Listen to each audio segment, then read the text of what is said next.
इनकी एज 17 साल हो गई है, अभी तक पीरियड नहीं है।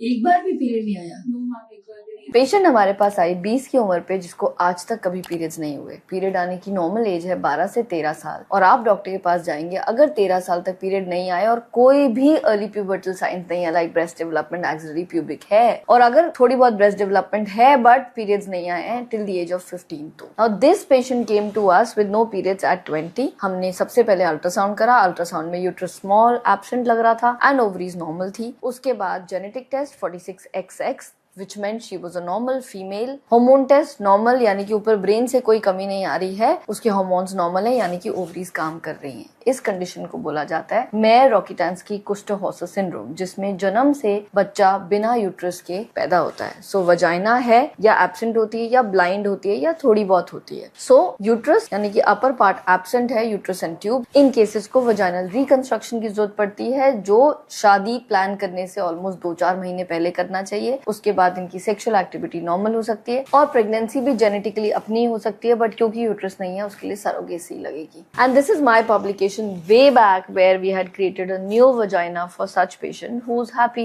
post marriage. So MRKH किसी की गलती नहीं है, it's a genetic thing. And not all patients who come to us with absent menses are MRKH. There can be multiple other reasons, sometimes only a constitutional delay. तो अगर 15 तक no period या 13 तक no period with no breast development, visit a gynec.